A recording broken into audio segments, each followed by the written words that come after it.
p.m. local time. Ladies and gentlemen, good evening and thank you very much for watching Viewpoint on DBS television.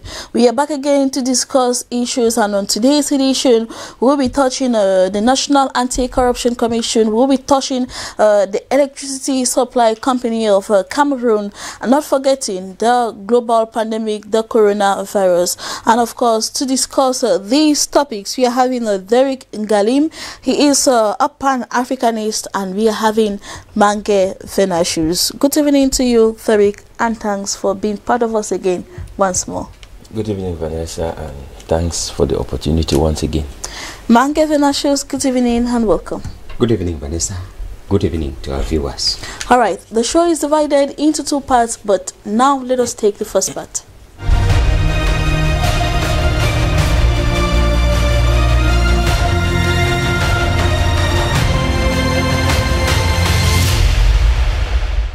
It has to do with the questions. Question 1.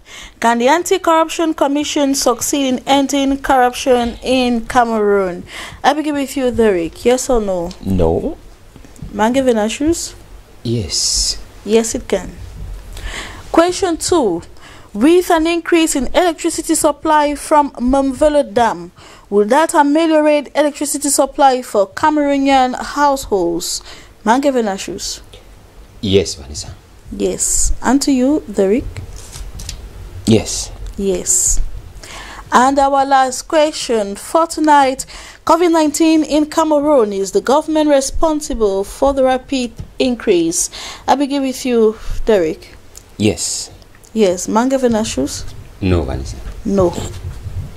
All right. Let us take a second part of the show, that is the debate.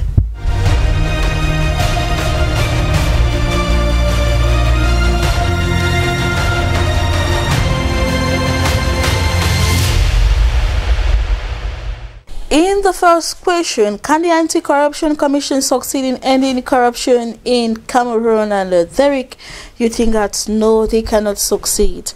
On the 10th of July, this National Commission, through some newspapers, they decry the fact that they have been neglected by the government in the fight of corruption in the country.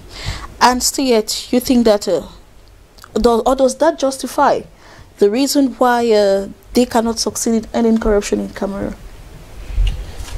Thank you for the question. I would begin by saying the Anti-Corruption Committee, CONAC, like it is called, if it complains bitterly like it has done recently, I would conclude without any fear of contradiction that they are simply complaining because their share of the cake is not on the table. It's not this year that CONAC is coming into function. CONAC has been there over the years, for several years already. Everyone knows that. And we had expected that the fight against corruption was going to be at the peak as far as CONAC is concerned. But the years have gone by. So corruption has continued. I mean, without people indulge in corruption, they do whatever they want with total impunity. And CONAC has been there, lying silently like an egg waiting to be hatched. And if at this moment they are shouting out, it's crying out simply because they happen to be the parasite who no longer benefits anything from the host. So can it succeed in any corruption? You don't think so? It will not succeed in ending corruption. Why? Corruption in Cameroon is the fruit of an evolution. You'll permit me to take corruption in terms of, consider it in terms of a symbiotic relationship, where you may have mutualism, where the organism or the parasitic organism and the host, they both benefit from the situation. We have two presidents now at least, right? And you will agree with me that corruption has developed to a certain unbearable rate as far as this country is concerned now. In the days of the first president, Ahijo, people did not cry out because people were not affected. I am not saying there was no corruption in the days of Ahijo. There was corruption, but it was at the level of mutualism because everyone benefited. Development was there, roads, infrastructure, everything was going smoothly. People benefited from easier medical healthcare, education, and other advantages. So what could be those aspects that is stopping them not from, to a greater extent, eradicate corruption in Cameroon? Okay, we have a good number of types of corruption. The first one, patronage. I decided to start with that because you would agree with me that the way contracts are awarded in this country, it is not by meritocracy.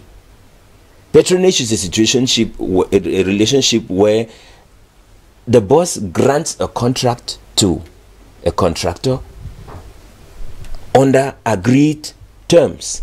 I have a need as a boss, probably a financial need. I will grant you a contract on certain terms, but the amount I'm giving you, it doesn't belong to the contract you are carrying out. Behind the tables, there is something I'm going to collect from you, and I don't care whether the contract is going to be a success or not. And that explains why contracts have hardly ever been completed in this country, because of the corrupt way in which they are being passed across. Money passes under the tables in this country, and we know it.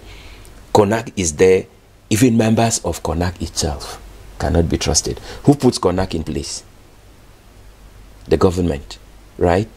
And who are the most corrupt members in this country? The very persons. We are decrying huge sums of money that just disappear between tables or offices, and despite the fact that we cry every year, nothing is done. It is pointed out, CONAC, who is supposed to follow up, nothing is done. They stay quiet, but they complain only when their own share is not there. So, in my opinion, there is no way you can send a parasite to go and accuse the host on which it depends. For corruption is like biting a finger that fits you. All right, thank you very much for your viewpoint. Given issues, you rather think that the National Anti-Corruption Commission (CONAC) can succeed in ending corruption in Cameroon? Actually, Vanessa, the commission is, it has what it takes from the first value to succeed in stemming, or containing the spread of corruption that we have, the high rate of corruption that we have in this country. Because it is a commission that is supposed to investigate into every sector. It is a commission that is supposed to investigate into every activity, into every department.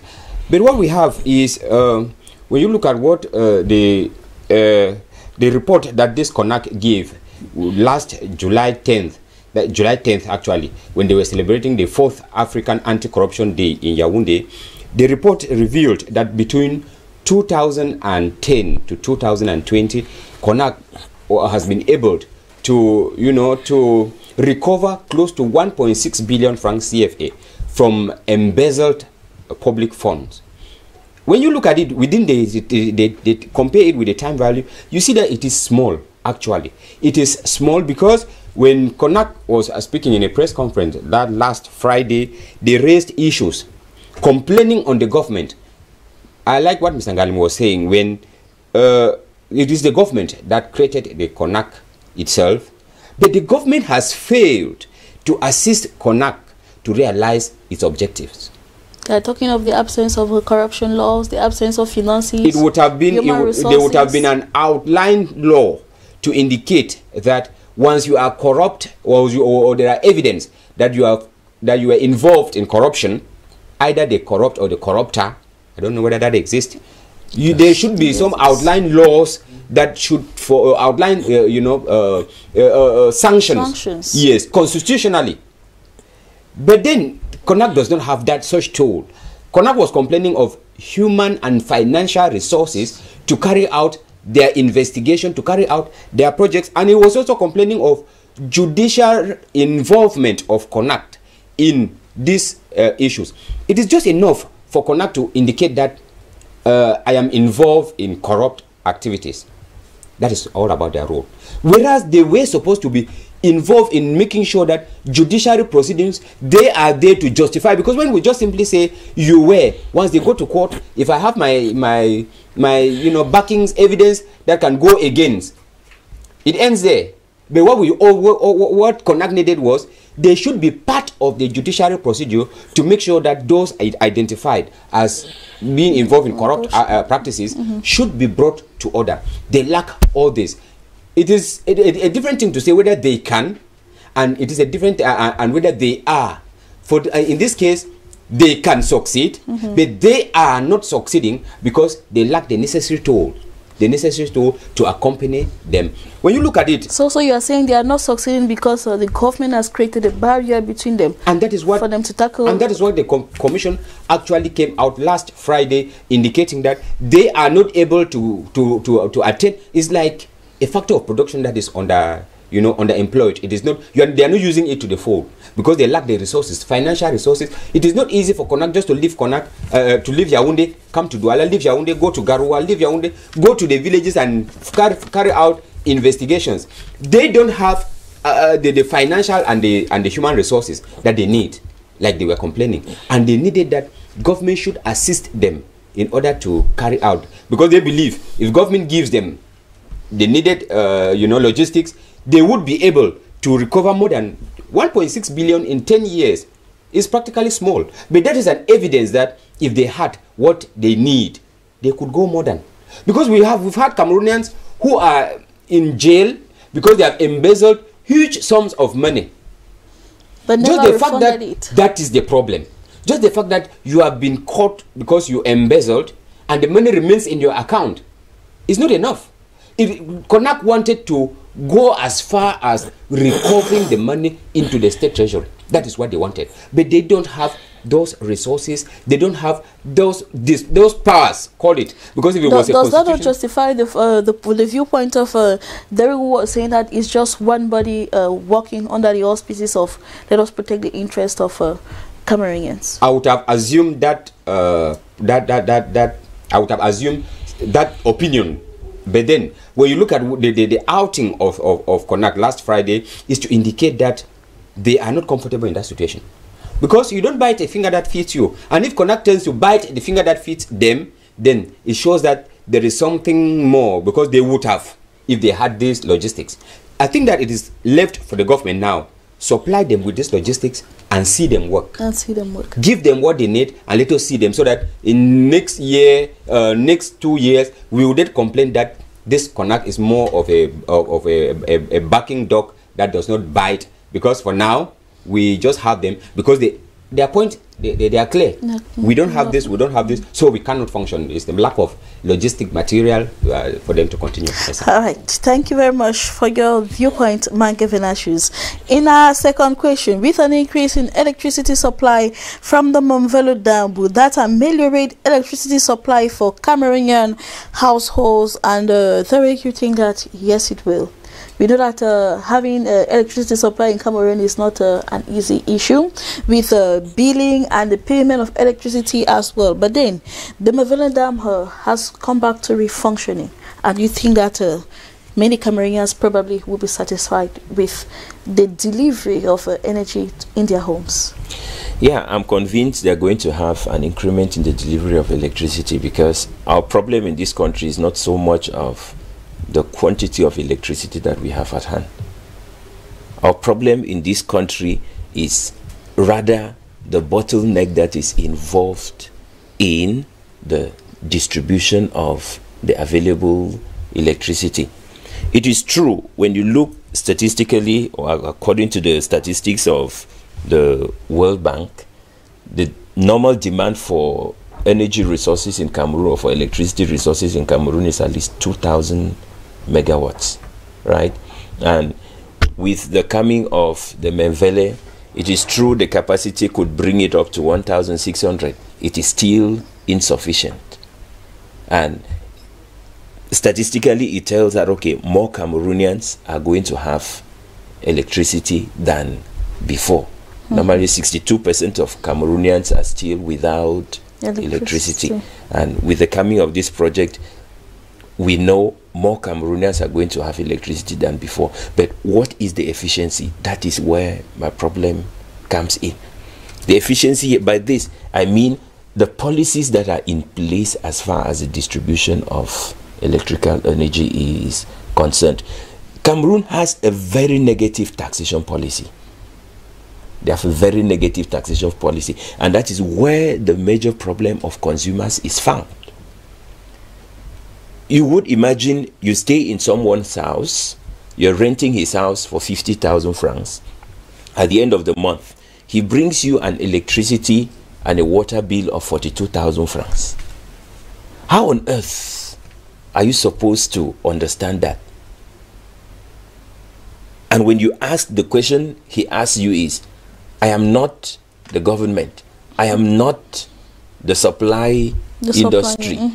If taxes come along or if the bills come so expensive, it is not my business. You have to pay for what you have consumed. But the truth is, under normal circumstances, I mean, in a reasonable country, you should not be given such a bill.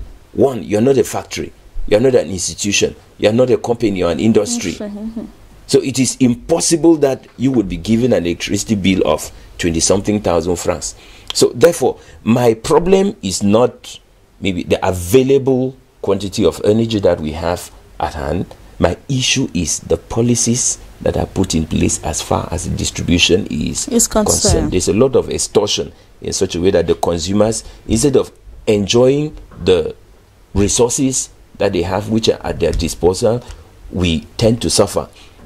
It's true the project may give more households electricity, but how many will be able to use that electricity given the fact that the bills are usually cutthroat?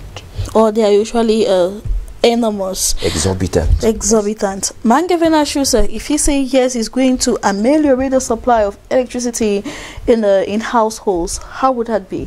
Actually, Vanessa, with the putting into service or into use the Memvele Dam, they are going to augment electricity supply in Cameroon by 30 megawatts of electricity to the national network. If I had an opportunity, I would have been sitting on the fence. I would have said yes and no, because it is yes, just the fact that at least 1 megawatt of electricity has added to what we had. And from the statistics, the company assured us that they are going to have close to 30 megawatts of electricity, which means it is a good quantity. And at this, just from simple calculation, it will increase. But the problem now is, it will increase. Let us look at it. There are certain sectors in the economy or in the life of, or in any country, that are not advisably to be left into the hands of private operators. It is always necessary that certain basic companies that supply basic necessity to the population should be handled by the state, because these are basic needs of the population. And when we talk of something like electricity, it is what at least more than half that drives the economy of the country. Once we have electricity disturbance, there are so many companies that suffer because of energy. A lot of activities on standstill. Yes, but we have it in Cameroon. It is run by an individual, by a private company. That private company is profit oriented, whereas if it is handled by the government, it would not be the case. It is profit oriented. They want to make profit. That is what you will see. There is electricity today, there's no electricity to people keep suffering. But the problem is whether this Memvele Dam would have something to do increase electricity supply in Cameroon. That's why I said I would have taken a midpoint, because let's look at it from the part of Cameroonians, consumers. Vanessa, it is no secret. It is no secret to say that there are people who use electricity in this country and they don't pay even a dime. That is a fact. There are quarters in towns and cities in this country where private individuals decide to supply electricity to citizens. And once you trace the line, it goes right up to even the company supplying. I mean a black market supply of electricity. Because you will not tell me that somebody lives in a city like Douala, consumes electricity with a fixed bill. It cannot be. There are people who pay electricity bill in Douala 1,000, 2,000, 3,000. Go there, they see them having fridges that turn 24 on 24, 24/7 without any, and they will pay 2,000 francs. Nothing, a normal meter can never. They have 3-4 rooms. electricity with bulbs and they consume normally and pay 3,000 francs. Those are the kind of wastages or waste. Yes, that we have. You know, they are sapping electricity.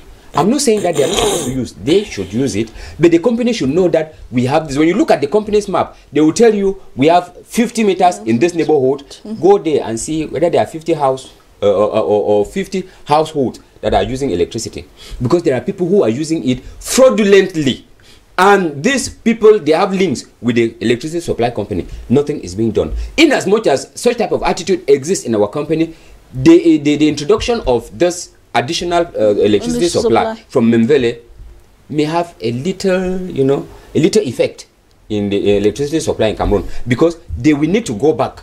We need to refresh the structure in which electricity is distributed in Cameroon.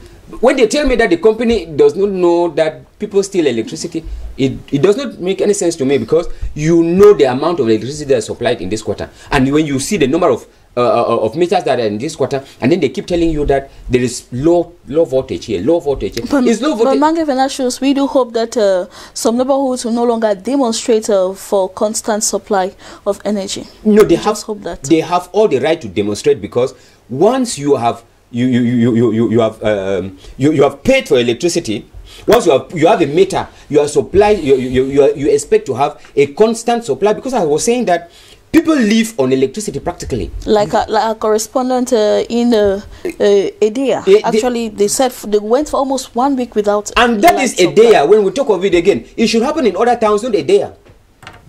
It's not Edea because they generate electricity. They distribute electricity from Edea. And then Edea does not have, it's like you are standing in water and sand is entering into your eyes. You are standing in water, you're begging for water to wash your hands, standing completely in water. It happens, and that's what I was saying, that once you find them demonstrating, they have every right to. They have every right to, because they are not being satisfied, and it is a signal to the electricity supplying company that there is something wrong somewhere. They need to change the way they do things. If not, such type of demonstrations risk multiplying as the days go by, because we are living from, the situation is getting worse, and we coupled with the billing system that they're putting in place. When they put together, they don't have constant electricity supply. Bills are, even though you don't have constant electricity supply, bills are completely on an increase. So you see, we are provoking the population, and we may risk having such type of cases over and over, Vanessa. As a reminder of our third question, COVID-19 in Cameroon, is the government responsible for the rapid increase? And Derek, you think that yes, the government is responsible? We are talking of over 15,000 cases that have been confirmed in Cameroon. And why do you think the government is responsible? Because we do believe that they have already they tell the citizens that you need to respect this measure. Wash your hands, sanitize them, avoid gatherings. But yet we still see the population do that. And you are blaming the government.